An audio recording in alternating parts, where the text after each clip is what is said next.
We're joined today with Alia Madi, who is at the campus of the American University in Cairo. Alia, hello. Thanks for joining us. Hi, thanks for having me. Now, I know you're at AUC right now. You're in Cairo in a very, very peaceful setting. You're not from Egypt. You're from a place that's almost walking distance to Egypt, like Rafah, which Right. gets in the news because it's right on the border between Gaza and Egypt. Tell us a little bit about Rafah, the Rafah where you were born and grew up. It's a very small town, like nothing major, like almost always nothing major is going on. People there are very simple. They lead like very simple lifestyle.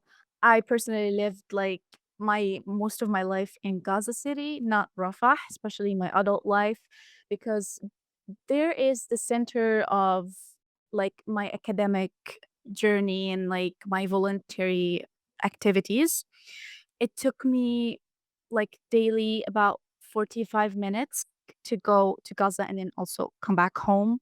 I guess that's pretty much it. Like, I feel like people outside don't really understand how small the entire strip is. It's like, it's smaller than Cairo, the city itself. And this is something that constituted a bit of a cultural shock to me when I first arrived here, because I come from a very tiny place, like a part of the strip. It's not a big, spacious place. Tell us actually, so if you were commuting from Rafah to Gaza City, how did you do that? It's a mix. Like my dad, we had a car. So like on Eid and Ramadan, like the holidays, I'd go with my family to celebrate in Gaza City because it was like the commercial hub of the entire strip. So we'd go to the malls, we'd go shopping, we'd just sit on the beach there, hang out, eat knafis, stuff like this.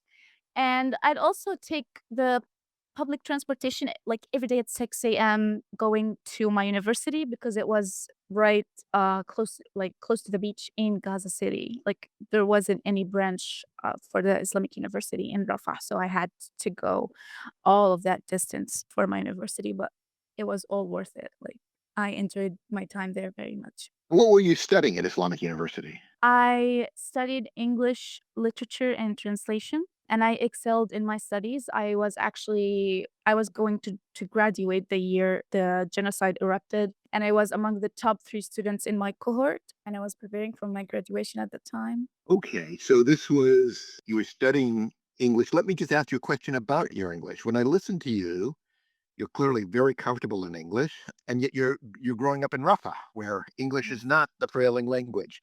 How do you learn your English even before the university? So, my peers had this program at Emmett East. At the time, I was like 12 or 13 years old. I was that young that my parents wouldn't let me go daily by myself in public transportation all the way to Gaza City alone because they feared for me. They were scared. And they both had their jobs in Rafah City. So they work from like 9 to 3 p.m. and they don't have the time to take me themselves to Gaza, to this center where my peers were taught English. So I was kind of jealous because in class, I always used to be like the top student. I loved learning languages. I also had French class when I was in school, and I was like always the top student. So I got jealous and I started looking for songs in English, movies, and stuff like that.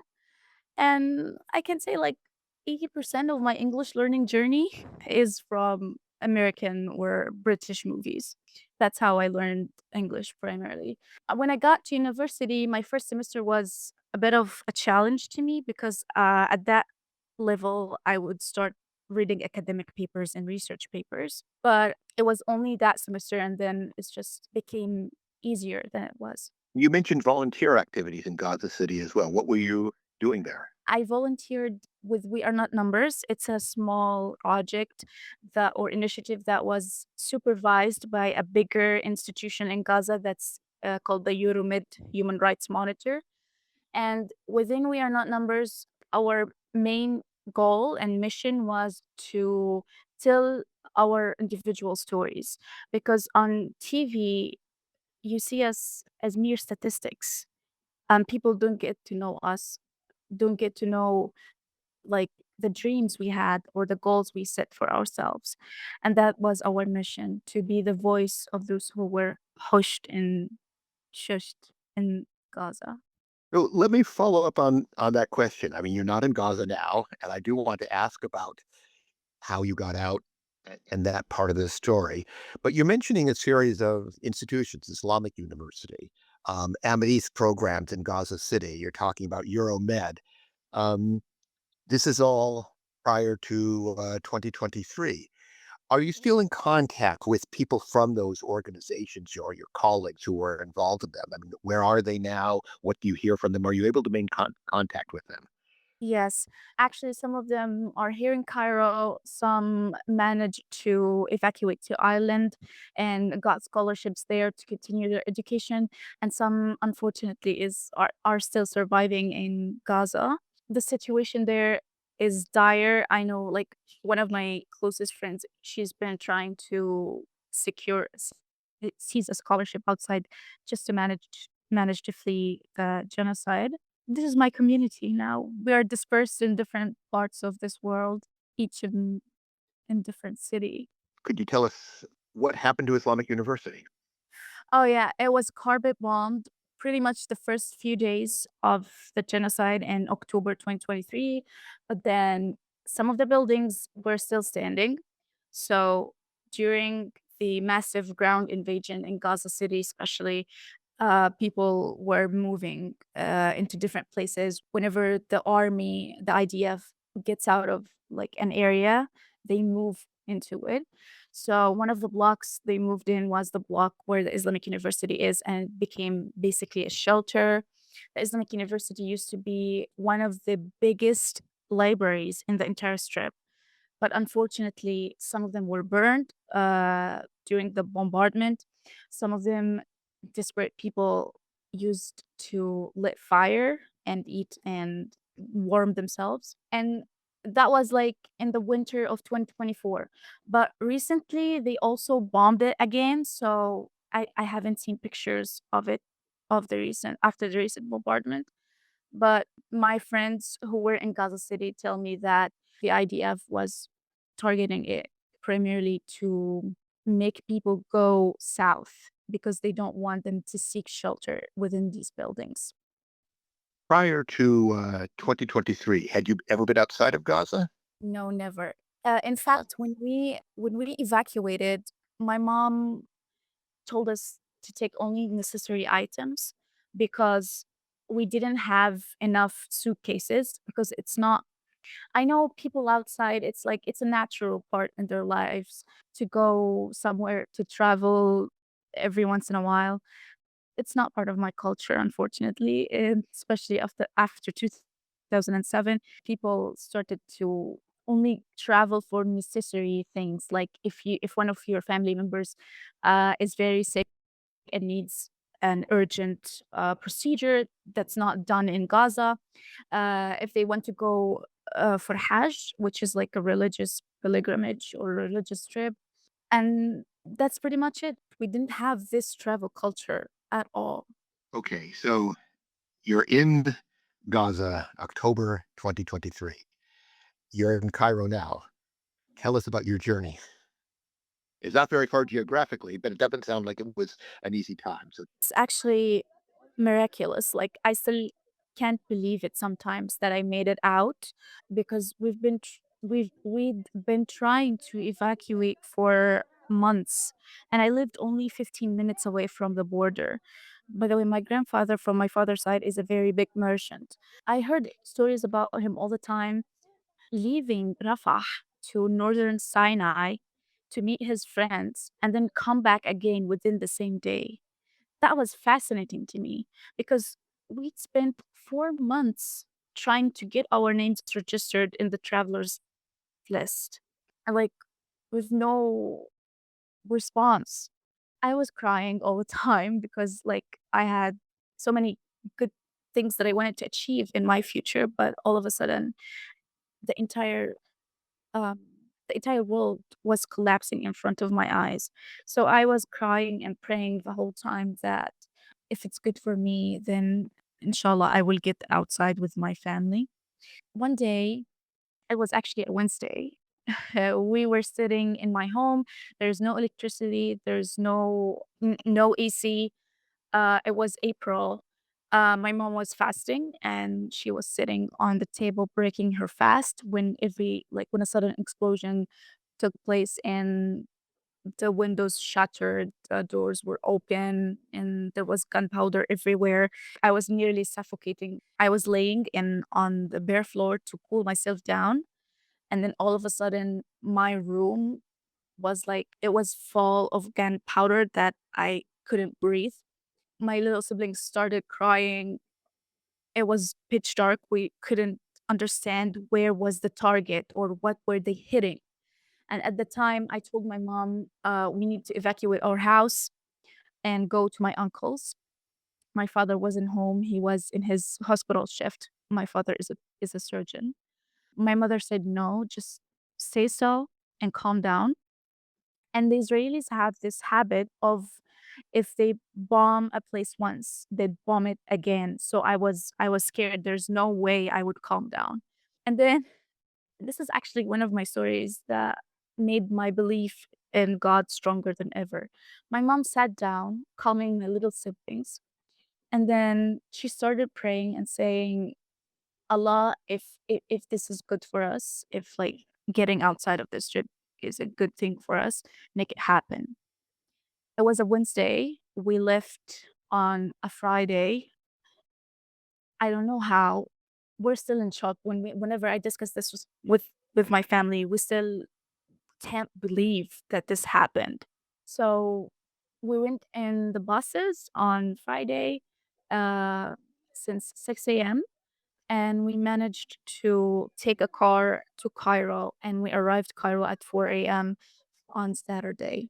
And this was of last year, 2024. Yes, it was 2024. I survived 7 months in the genocide. So take us back to spring of 2023, before any of this. What were your dreams then? You'd lived all your life in Rafah or in Gaza City. Did you dream of staying there, leaving, traveling, working as well? What if you could have planned your future then, what would it have looked like? Well, every Gazan youth, my entire generation, has this dream of leaving Gaza and getting to know the outside world because we we barely know it. We don't know anything about how spacious, how beautiful, how colorful, the amount of potential out there. In the last few years in Gaza, we were having this discrepancy where we've had people in like distinguished people in multiple fields, but we don't have enough working opportunities for them to sustain themselves and their families and secure their futures. So I was just like any other young Gazan. I wanted to graduate with high honors and then apply for a master's scholarship, go outside, see the world, probably work outside a little bit, and then come back. I remember my father is I mentioned he's a surgeon. He studied in Russia, and he not did not only live in Russia, but also he visited different places around the world. So, like, he lived a pretty enjoyable life when he was a young man.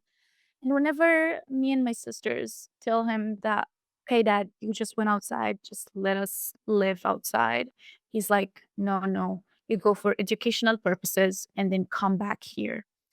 At the time, I was so naive. I always criticized how basic and simple my people, my family and my friends and my neighbors demanded of life.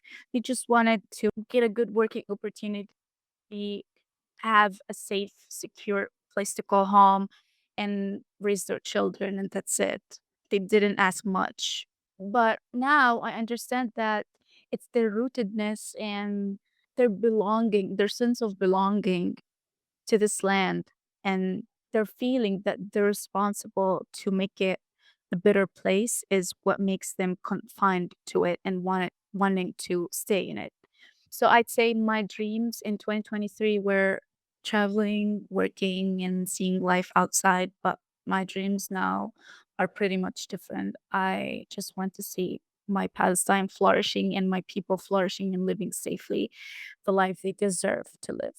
So I thought I saw that you studied at Berzait as well, which is on the West Bank. Yes.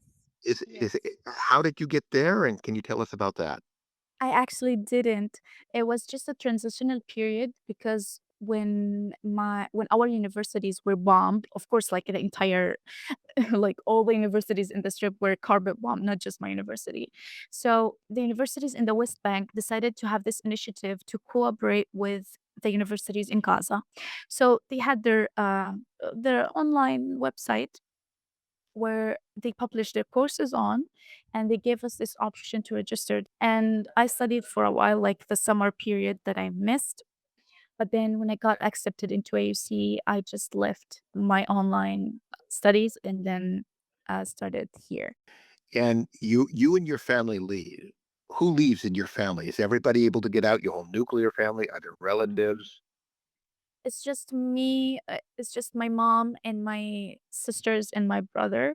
My father is a surgeon, and so he decided to stay. He's still stuck now in Gaza, and he lives in a tent. We lost our home in the 2-month truce that was in the beginning of this year. My father was able to go back to our house. It was still standing at the time. So he didn't stay in a tent, but now like no one knows what happened with our house. No one can reach Rafah City. It's a buffer zone. So he's just sometimes in his shift in the hospital and sometimes in a tent in the Mawasi. And are you able to have regular contact with him? You talk to him? Yes, alhamdulillah, like from time to time when he secures a good internet, we see him, we video call him, but it's not always good internet. Sometimes he's just speaking with voice with no picture because this is how bad the internet there is because like the pixels wouldn't show his face on the phone. Okay, so you're at AUC now. You're coming from this war zone, and then you're suddenly on this peaceful campus. Tell us about what that transition was like. Existential crisis. That's it. I think pretty much everyone in Gaza is having existential crisis now, and it started since the start of this genocide. Probably some people like Gaza has like a very high depression rate. Probably people were suffering even before this genocide. When I first crossed into Sinai, I was shocked at how spacious it is outside. The entirety of Cairo, you just can't roam it to its in all of its streets in 45 minutes. It's just so big. And there's so many people. There are buildings still standing. I mean, you kind of not get used to destruction, but it's just it damages something in your psyche that seeing a building standing is something that constitutes a shock to your system.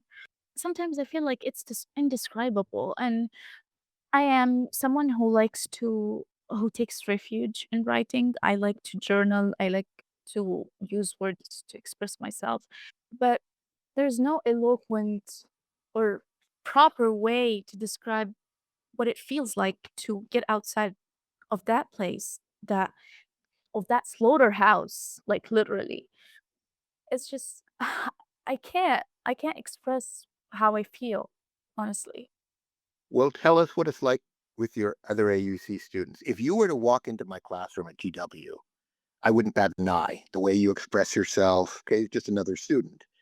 But your life experience and your recent experience is so incredibly different. Talk to us a little bit about what it's like being an AUC student and blending in and interacting with fellow students and their curiosity about you or if they have any and so on. Tell us what it's like being a student there. I actually like it very much. I like this institution and I like my teachers very much. They are very supportive. They're very smart as well. Like my time here is has been brief, but I feel like I've learned a lot, especially in the ACLT department. When it comes to the students, we have this discussion space in our classes where each individual of us just project their own experiences, how they saw the pieces we were assigned to read their views in life. So I feel like, yes, my experience has been different, but my colleagues are very understanding. Whenever we have a discussion, I feel like they've not necessarily tried what it feels to be in Gaza, and I don't think anyone like understand 100% what it feels to be in Gaza, but their political views on the situation align very much and with my own political views and reflects their awareness of the situation around them. Can you tell us a little bit about the program that you're in? Is I'm currently in the English and comparative literature program. It's one of the most distinguished and exciting and thrilling programs I've been enrolled in. My teachers are very smart and very knowledgeable and learned people. It's my 3rd semester here. I feel like my knowledge, my me being, in this program fine-tuned my knowledge and my skills very much. Like, I'm a different person from when I started here back in 2024. So let me ask about you. You were talking about how your dreams have changed. Do you still hope to go back? Yes, definitely, 100%. I mean, of course, I need to find like an outlet or like probably a position that sustains me because Gaza is a place of crises and like every 10 years or so a major war like this happens. And I've witnessed the destruction, the massive scale destruction that destroyed and crushed my parents' hard work for 20 years. I would probably secure an online opportunity for that sustains me out abroad or like work with a company that's abroad and live in Gaza at the same time because it's difficult to build your life from zero in Gaza and then all of a sudden it's all destroyed.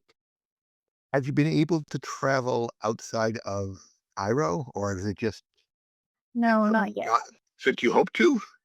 Yes, definitely. Actually, I'm graduating soon, and I've been looking for funding opportunities to pursue my MA. There are plenty in the UK, in Europe, there are in the Netherlands, in Canada.